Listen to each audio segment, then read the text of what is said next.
Hey guys, if you like to party and the stock block is what you're trying to go fast on, we have a new brand for you here, Stock Block the World. Go to the link in the video and support us. It should eventually lead to t-shirts, hoodies, and other apparel. Alright guys, it is Thursday night, it's about 8 o'clock, and I'm about to try to do a dyno pull. It has been killing us to try to get this thing ready. Still obviously got stuff to do. But it's a lot closer than it was. Rear windows glued in, stuff like that. Side windows, metal works all painted and stuff. Wiring still sucks for now because I haven't had time to do anything else other than add the necessary sensors. I drove it from this one shop door to the other. It seemed fine, but I'll know here shortly. A little nerve-wracking because if it's not right, I don't know if I have the energy to really troubleshoot it or the time. It's been hard to get stuff done at the shop and try to get this car ready. It's been rough, but hopefully it'll be worth it. So I'm about to just check over another thing or two, and then I'm gonna get you guys some pulls. All right, guys. So I tried a hit just before I started recording, and realized it wasn't going in third, so I put it manually in third gear. It's just a shifter adjustment, and so it's just got a blanket on it, so hard to actually adjust it right now. So I'm going to start the car up in third gear, so if you see it maybe jump a little or whatever, that's why.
As you guys saw, I didn't do a whole lot of pulls, but I don't think I need to. This thing is, the car was pretty well mannered. That first pull, they always pull a little bit of slack out of the straps, and but the last two pulls were, pretty smooth. And the third one, I believe it was three. The third one was very. I'm still blown away, so I believe it when it goes fast. I don't have to get excited about numbers. Based off fuel consumption and whatnot, I mean, it's up there for sure, and the dyno definitely reflects that. But, between being a good bit lighter, I think we're going to have a monster on our hands as long as we can get it to work down the track. So, but tomorrow, hopefully I won't be here too late, but we got 2 more days. Friday, of course, I got to do customer stuff, but 2 more days before the track outing on Sunday, so hopefully we can get all these loose ends tied up. What is up? It is Saturday, 1 day till race day. Still some things to finish, but as you guys saw, the dyno session went well. We got a lot more done yesterday, and I'm getting ready to weld a bar on the back on the lower side to hang some weight just in case we need it. You can kind of see the pieces down there. I set it up towards drill for either 1 plate or 2 plates, a 25-pound weight, and this one will go right there. big glare so you can't see. Anyways, you see the underside of the car some. Let me move this light, make it easier. It's pretty cool. You know, it's not perfect by any means because this isn't what we do when it comes to doing this kind of work, but I'm happy with how it turned out considering, you know, that we did it being our first time. You know, driver's side is steel, everything else is aluminum, all flat, belly pan under the trans. Transmission also has a blanket on it since it is exposed, but hopefully this will help with aero. Come up here. Other day, got the limiters welded on, made some brackets for that, and then of course the low dollar motorsport shock sensor. This time we put the shock sensor on the right side opposed to the left, so it would read basically the LS's, or the LS, the way the motor turns, these things pick the left wheel up front first, so you may pull the left wheel up and not pull the right wheel, so that if we do it this way, well, the right wheel pretty much always comes up last, and we'll have it's a little more accurate data on how much actual front end movement we got. You know, also got the where's it at? Shock sensor right there as well. And then of course, once again, this beautiful Merrily Out Racing 8.8 thing is just nice. Shock sensor as well for the rear. Often I'm going to modify it. Right now the angle is really high, so it makes driving the car uncomfortable. Man, this thing sits so crazy low. John measured it, and I think it was like 2.5, 2 3/4 inches shorter than it was last year. And you know, you don't think it's that big of a deal, but man, it is. It's just crazy how low this car sits and how low you sit in the car. Really hoping that helps with the wheelie stuff we had, along with all of our, you know, new suspension points and whatnot with the torque boxes and things. Now the car being so much lighter could present another challenge in itself, but you know, we will see and address it as it goes from there. But as she sits, you know, I'm stoked the progress we made. It's basically been a month since we made the decision to get this thing going. It's not going to be pretty for the first time out, but hopefully it goes fast and that'll make up for it. Because it can either be pretty and slow or fast and ugly. You know, maybe you don't have the money to do both. So hopefully it's just fast and ugly. If it's ugly and slow, then at that point it's considered a failure. But I'm going to get to welding this bar on, and so we can get some stuff done today. And that way I can hopefully live on time tonight and get plenty of sleep for tomorrow. About to head out after another 12-hour day with John double teaming this thing. But you know, it's crazy to say, but she's, I guess, as ready as she can be. It's not pretty, but it has the potential to print off some pretty time slips. It's, you know, it's cool. It's going to be a little nerve-wracking. First time being in something like this in almost a year, like a couple weeks short from a year. But you know, you just got to get back in there and do it. It's, you know, even if tomorrow is a bust, you know, it'll suck, be disappointing. But the past month, whenever the decision was made to try to actually make a race today, and then, you know, lo and behold, a race was scheduled tomorrow, a week or so after. Jake helped, Sammy helped a ton, and John, of course, too. It's, you know, I'm super grateful to have those guys on my side. Like I said, it's been a moment, or a hard month with a lot of work, a lot of time. Second guessing, you know, getting mad, not wanting to do it, but you know, if tomorrow will be the chance to, you know, make it all worth it. And like I said, even if it sucks, at least the car will be, you know, ready for another time to test. The goal was to do good tomorrow, and then go back down to No Mercy again and try to redeem ourselves from last year, just to see if I can make a good pass down there. On you know, what should be a great track. But anyways, tomorrow's the big day.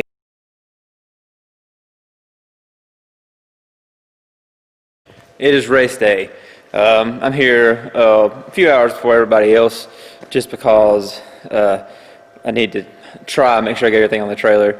You know, we haven't actually raced in almost a year, and you know, we used the trailer back in February to go help the guys at Emmys Everywhere, win Horsepower Wars.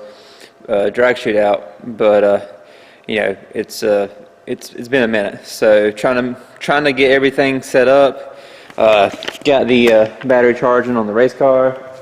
I'm gonna fill up these two 5-gallon containers here, and then just kind of start going through things. I'm excited, nervous at the same time, as you can imagine, but I always have pre-race jitters. You know, we could race every weekend. That first pass, I always just want to get it out of my system so we can you know, go on the rest of the day. But the car's got a lot of different stuff, and of course, you know, being the impatient human I am, you just want it to work. We're not going to throw the house at it right away. And you know, now this could be the house of some people. I mean, it was on 42 pounds on the dyno, so I feel like that's a good starting point. Now, some people may think that's excessive, but you gotta realize it doesn't run 42 pounds the whole way. The first run will be like on a 2.5 ramp or something, maybe, unless the track's really good. But the goal was to not get carried away. And if we can get a clean A to B, we should be able to get some cars set up different now as far as the instant center goes. Definitely a wheelie than it was last year. We do have with the 50 pounds in the back.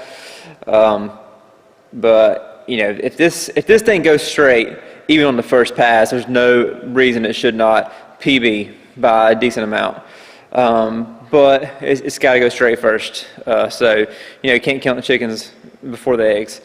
But I'm going to start loading up some more stuff here and going through the shop, and honestly, I'm probably going to get to the track and realize I forgot things. But that's what happens when you haven't raced in a year.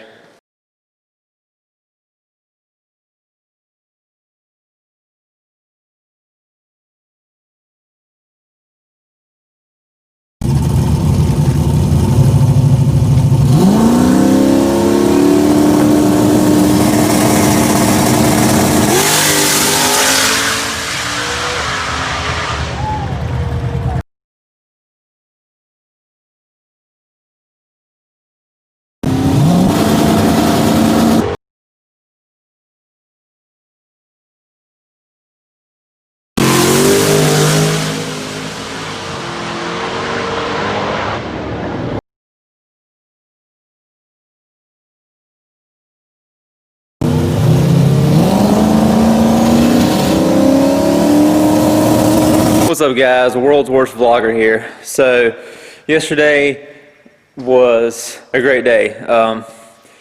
I apologize for not getting more in between round videos, but we left the shop running late.